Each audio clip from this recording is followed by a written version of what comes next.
Next important rule is that collective noun plus singular verb. For example बेटे बाज words ऐसे होते हैं जिसमें हम एक चीज को नहीं बल्कि पूरे ग्रुप को जाहिर करते हैं। जैसे फैमिली है तो फैमिली का मतलब एक फर्द तो नहीं है, स्टाफ है तो एक शख्स को तो नहीं ना स्टाफ कहेंगे। क्लास है, टीम है, इसमें एक से ज्यादा लोग मौजूद होते हैं, ठीक है। तो आम तौर पर हम इसको बतौर सिंगुलर वर्ब इस्तेमाल करते हैं। जैसे पाकिस्तानी टीम हार गए हैं या हार गई है, obviously our team has lost, ठीक है। तो उसमें हैव इस्तेमाल नहीं करना, ठीक है। तो आम असूल यही है। तो बाज़ औक़ात इसमें थोड़ी बहुत चेंज होती है लेकिन मेन असूल यही है। जमात ख़त्म हो चुकी है, अब क्लास में एक बच्चा तो नहीं है, ज़्यादा बच्चे हैं। The class has come to an end. The new group has been made, नया ग्रुप जो है वो बनाया गया, ठीक है। अक्सरियत इस मामले के हक में है। The majority is in favour of that matter, majority इसके हक में। नेक्स्ट बेटे रूल है एज हाई एज। तो एज हाई एज हम उस वक्त बताते हैं जब हम किसी चीज़ की ऊंचाई या उसकी कीमत वगैरह को बताने की कोशिश करते हैं, ठीक है। कि फलां चीज़ की ऊंचाई फलां के बराबर है या फलां चीज़ की कीमत फलां के बराबर है, ठीक है। जैसे मिसाल के तौर पर मैंने सिंपल अगर ये बात कहना है ना कि this building is 30 metre high, तो मैं इसको अच्छे अंदाज में क्या कहूँगा, this building is as high as 30 metre, ठीक है। So this building is as high as 2 feet. तो आप ये एक सिर्फ अंदाज है कि आप बेहतर अंदाज में इसको लिख सकते हैं। इस कमीज की कीमत 500 रुपये है, तो आप सिंपल भी तो कह सकते हैं the price of this shirt is 500 rupees, लेकिन हमने क्या यूज किया, एज हाई एज, यानी इतनी है जितनी के। तो कोई भी बेटे डिजिट जब आपने बताना है तो आप यूज कर सकते हैं। जैसे ये 100 फीट तक ऊंचा था, that was as high as 100 feet, ठीक है। तो इसमें एज हाई एज का जो मेथड है बेटा वो इस्तेमाल किया जाता है। नेक्स्ट बेटा रूल है वो है इफ जमा सब्जेक्ट जमा सेकंड फॉर्म, ठीक है। तो दूसरे हिस्से में भी हम सब्जेक्ट प्लस वर्ड इस्तेमाल करते हैं और उसके साथ फर्स्ट फॉर्म इस्तेमाल की जाती है। तो बेटे कंडीशनल सेंटेंसेस हैं जिनमें हम लोग इनको यूज करते हैं, ठीक है। तो फॉर एग्जांपल अब हमने ये देखना है कि इस कुलिये में बज़ाहिर ये लगता है जैसे हम माजी की बात कर रहे हैं लेकिन असल में हाल की बात हो रही होती है। जैसे मिसाल के तौर पर मैं आपको कहूँ किसी ने नकल लगाई तो मैं बाहर निकाल दूंगा, ठीक है।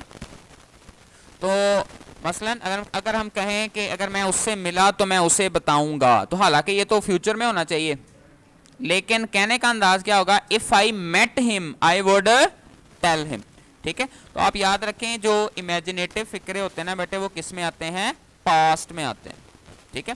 सो जबकि if I meet him I will tell him, जो मुलाकात होने का अगर ज्यादा इम्कान हो तो उसमें हम इस्तेमाल करते हैं।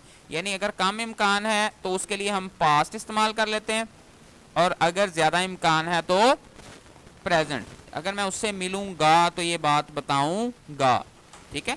तो उसके इम्कान के लिहाज से अगर वो यहाँ आएगा तो मैं उसे माफ नहीं करूंगा, यानी उसके आने का चांस कम है।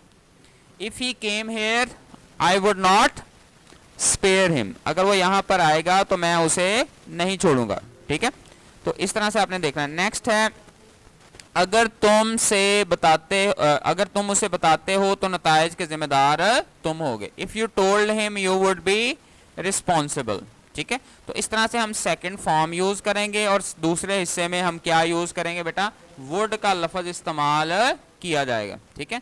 नेक्स्ट बेटा रूल है कि अगर हम ये बात कहना चाहते हैं कि बच्चे ने इसरार किया कि उसके वालिदैन स्कूल आए, the child insisted that his parents should come to school, ठीक है।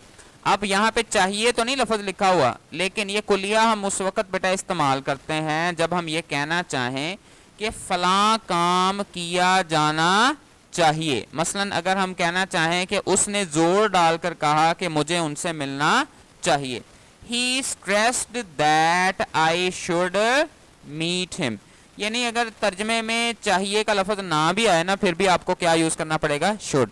ही ordered that we should not go there, उसने कहा कि हमें वहां पर जाना नहीं चाहिए, ठीक है।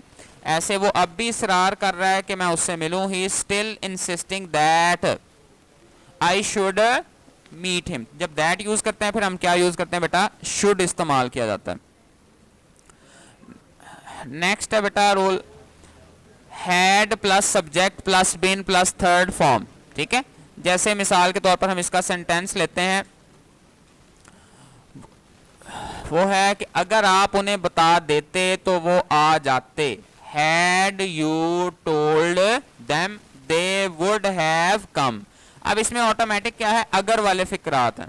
सही है, तो ये डिफरेंट कंडीशनल्स हैं। ऐसा काम जो अब पछतावा है, अब नहीं हो सकता ये काम। ठीक है, माजी का काम था, अब वो अब नहीं हो सकता। अब ये सिर्फ पछतावे की बात है, ये हुआ होता तो फिर ये हो जाता। ठीक है, तो इसको हम ऐसे फिक्रात को बेटा किस तरह से लेकर चलेंगे वो हम देखते हैं। तो वो कहता है कि ये इसका बेटा फार्मूला, ये कुलिया हम उस वक़्त इस्तेमाल करते हैं जब यूं लगे जैसे आप कोई काम कर नहीं रहे बल्कि आप पर काम हो रहा है। I would have reached there, इसका मतलब है मैं वहां पहुंच चुका होता। ठीक है, इस जुमले में पहुंचने का काम आए कर रहा है कि आए वहां पर पहुंच रहा है। ठीक है, लेकिन अगर हम कहें कि उसे इतला मिल गई, he would have been informed, उसको इतला मिल चुकी होगी। ठीक है, तो इससे मुराद क्या है बेटे, ही यहाँ पर सब्जेक्ट के तौर पर नहीं आ रहा बल्कि बेसिकली पैसिव वॉइस की शक्ल में आ रहा है कि उसे इतला दी गई या इतला मिली, उसने इतला नहीं दी। ठीक है, इसी तरह अगर हम क्या कहें, अगर तुम इतला दे देते, हैड यू इन्फॉर्म्ड। ठीक है, तो लेकिन अगर मुझे इतला मिल जाती, यानी पैसिव वॉइस में होता तो फिर कहना हाई हैड आई बीन इन्फॉर्म्ड। तो बस ये थोड़ा सा फर्क इसमें ये पड़ेगा कि आपने अगर प्रेजेंट फॉर्म में है तो उसको हैड सब्जेक्ट और थर्ड फॉर्म यूज करेंगे। ठीक है, अदरवाइज बीच में क्या लग जाएगा, बिन लग जाएगा। सही है, तो जैसे सब्जेक्ट होगा फिर वुड हैव होगा और फेल की थर्ड फॉर्म होगी, उसमें भी हैड होगा, सब्जेक्ट होगा, फेल की थर्ड फॉर्म होगी। लेकिन बेटा बाज औकात हम इफ और सब्जेक्ट और हैड थर्ड फॉर्म की बजाय क्या करते हैं, हैड सब्जेक्ट और थर्ड फॉर्म इस्तेमाल कर लेते हैं, यानी इफ का लफ्ज हम इस्तेमाल नहीं करते। लेकिन अंदाज बेटा यही होगा, अगर वो आ जाते तो वो उन्हें बता देता, लेकिन इंग्लिश में हमने इफ इस्तेमाल नहीं किया। अगर इफ होता तो कैसे होना था, if they had come I would have told them. जब इफ नहीं यूज करना तो फिर आप क्या कैसे यूज कर सकते हैं, had they come I would have told them, तो मैं उनको बता देता, उसके हिसाब से ये चीजें आ सकती हैं। ठीक है, अच्छा जी, नेक्स्ट है बेटा इसको लिए तो दोनों तरह से ठीक है। इफ वाला लगाना चाहें आप, ऐसा ही ऐसी बात जो रिग्रेट रह जाता है तो उसके हिसाब से हम इस तरह से इसको यूज कर सकते हैं। ठीक है, तो ये कुलिया हम ऐसे जुमले में इस्तेमाल करते हैं जब हम कहना चाहें अगर फलां चीज हो जाती तो फलां हो जाता है। I had met him, I would if I had met him, अगर मैं उससे मिला होता तो मैं उसे ये बात बता चुका होता। ठीक है, तो ये सारे वो अल्फाज हैं। अगर वो मुझसे मिलती तो मैं उनकी तारीफ, he had she met me I would have appreciated her, अगर उसकी पेशकश रद्द कर दी जाती तो वो बुरा मानता। Had his offer been rejected he would have minded. तो आपकी मर्जी है, आप दोनों अंदाज में कर सकते हैं, इफ के साथ भी और इफ के बगैर भी। ठीक है, अच्छा रूल 88 बड़ा इंटरेस्टिंग है। इसमें हमने कहना है कि अगर कोई चीज दूसरे से क्या है, दुगना है।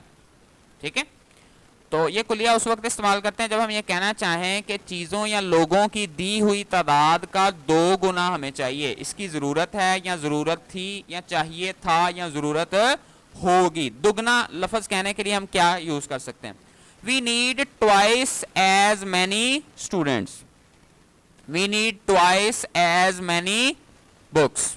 ठीक है, तो हमेशा इसके बाद क्या एज मैनी एज इस्तेमाल किया जाता है। ठीक है, दोनों तरह से हम इसको use, twice as much as भी हो सकता है, ट्वाइस एज मैनी एज भी हो सकता है। जैसे we need twice as much as this milk.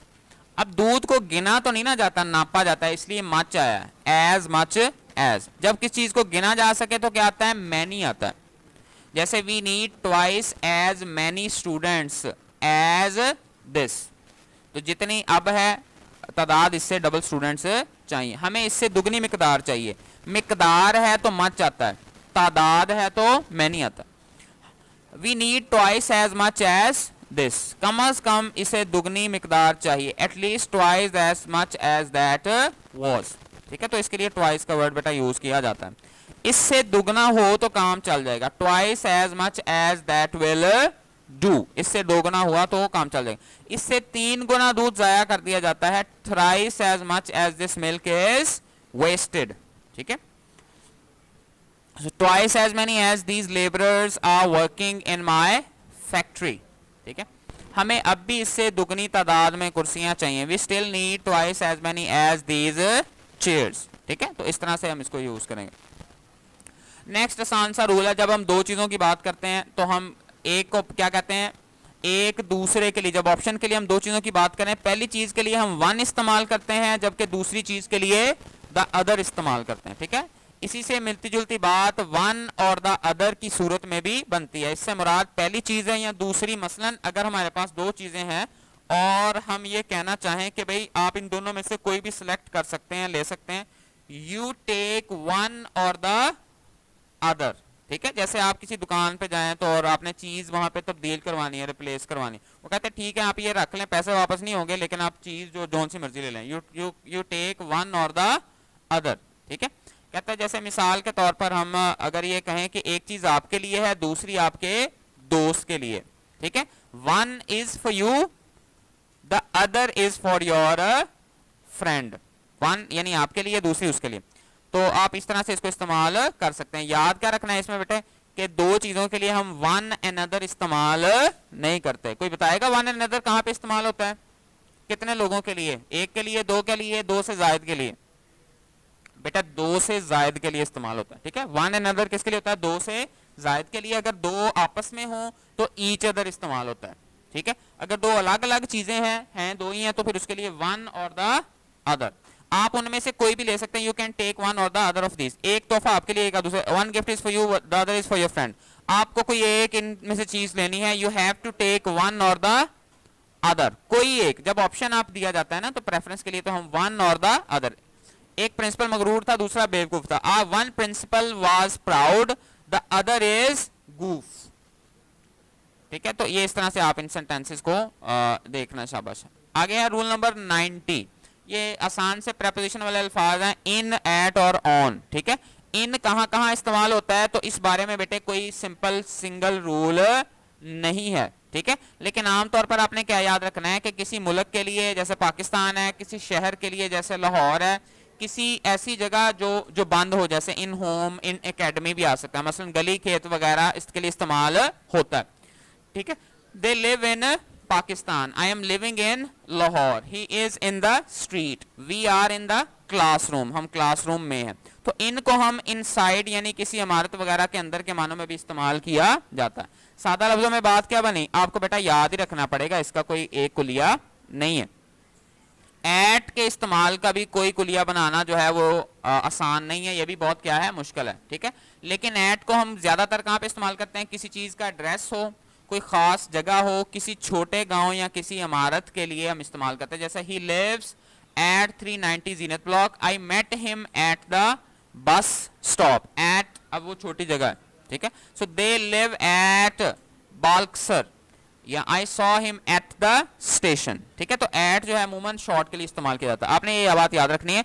जब दोनों चीजें इकट्ठी आ जाएं, मिसाल के तौर पर हम कहते हैं कि अल्लामा इकबाल पाकिस्तान के शहर सियालकोट में पैदा हुआ, तो जब कंपैरिजन करना है ना, जो चीज ज्यादा बड़ी होगी उसके साथ इन आ जाता है, जो छोटी हो उसके साथ एट आ जाता है। जैसे अल्लामा इकबाल वाज बॉर्न, बताएं इन सियालकोट आएगा या एट सियालकोट आएगा?